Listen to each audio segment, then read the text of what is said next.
I think Andrew Huberman said that snacking is for children. And ever since I've kind of been like, why do I need a snack? Like I'm an adult here. Like when I'm watching TV, I'm just going to enjoy watching TV. If I'm with friends, I'm going to enjoy being friends. How can I deal with cravings? I seem to give in every night and go overboard, and this is the reason I can never succeed in my diet. So this is a great question, and I think the first thing is understanding what type of person you are. So there definitely are people who will just do better from straight up restriction, and the second that they give in, they completely go overboard. So let's say if you are trying to follow flexible dieting and you have a cookie and you want to fit it in and it fits your calories, you log it, you're like, okay, I'm good. But because you've had that cookie, you then have a second cookie, a third, a fourth, a fifth. That probably isn't the best for you, because the second you open that floodgate, you just go overboard. Now, there's some people on the other side that will just simply incorporate it into their day and they'll be totally fine. I think this is the best way to do it, especially if you can just stop at one and then just stop at two, whatever the case is.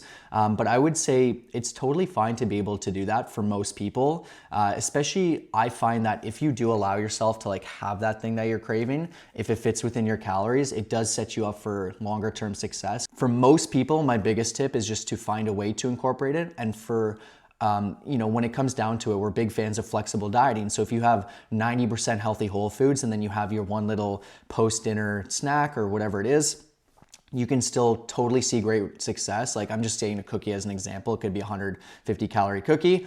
It's not gonna mess with your overall gains. It's not gonna make you gain any fat, nothing like that. And that will be totally fine. But I would say aside from that, try to find different alternatives, right? Because if you do always give in, it gets tough because you're just naturally used to always accepting that extra thing, whether it's a cookie or some sort of ice cream desserts and all this other stuff. And then just naturally you're always having it just because. But there are definitely a lot of healthy alternatives out there, and you could switch it up. Let's just say you're craving something sweet after dinner, and instead of having that typical thing you have a cup of blueberries, which are filled with antioxidants. It's very filling. There's some good fiber in there. It still gives you that sweet tooth craving.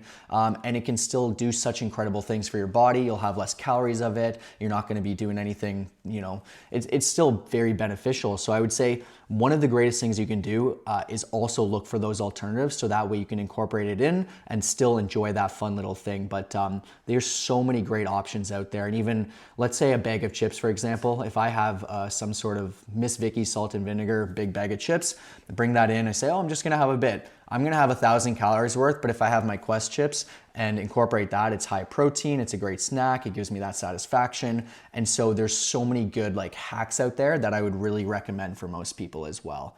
Any tips? Yeah, so great advice. And there's a million ways to approach this, but what has really worked for me is I prefer bigger meals. So I've really tried to embrace that, and I just feel better personally with bigger meals. I like the food cutoff time. I think 3-2-1 is the easiest rule. So 3 hours before bed, stop eating.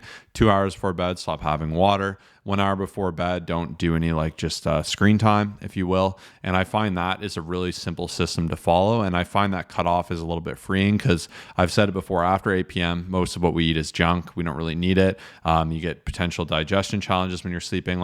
So it's better, in my opinion, just to avoid it. And it's more freeing, because most often that time you're doing nothing, you're bored, something's tempting you, you'll be happy for 2 seconds. So with the way I think logically, I'm it's just going to make me feel worse. I'll finish my calories, I'll fill out my spreadsheet. To me, it's I've completed that day. MyFitnessPal used to be able to mark the log as done. I think you still can, but to me, completing that has been really freeing. I really like that analogy too. I think Andrew Huberman said that snacking is for children. And ever since I've kind of been like, why do I need a snack? I'm an adult here. When I'm watching TV, I'm just going to enjoy watching TV. If I'm with friends, I'm going to enjoy being friends. So I think being honest with that, and if you're hungry and you need food and you like snacks, have a snack, make it fit. But I do find too, another great exercise I like is just don't do it for a week. Make yourself not do it for a week, make real stakes. And when you break that habit, for me, I'm totally fine checking out with my food at 5, 6, 7 p.m. and kind of calling it there. Lately, I have been doing just a chocolate Fairlife milk Ninja Creamy with 2 or 3 Oreos at night and been enjoying that. Of course, yes, there's a little bit of sugar in there. Is it the healthiest thing in the world? Absolutely not. Is it going to kill me? Absolutely not. And I haven't really minded doing that too much. My calories are a little higher. I'm maintaining. So I've been personally fine with that, but I also don't mind doing without. So I think really analyzing what works best for you, but just avoiding just going off the deep end for no reason whatsoever. And listen, if you want to learn how you can have all your favorite foods, have no food restrictions, and really learn to have a healthy relationship with food where you can enjoy treats, you can go out to dinner, you can still hit your goals, you can put on muscle and lose fat, we will take care of all that hard work for you and explain how to do it, not just for now, but for life. If you want to learn more about our coaching, take all the guesswork out, know you're getting the best advice and the clearest path forward to your journey, click that first link. That's our website. You can apply to work one-on-one with me and Kyle there. And I challenge you, make this decision for you, because you can spend the rest of your life saying, oh, I'll do it eventually or I'll figure it out. Or you can just sign up today, create that change. And in summer, we're going to have you ripped on a beach feeling fantastic. So I look forward to helping you, but thanks for tuning in today. We'll see you in the next episode. Peace out.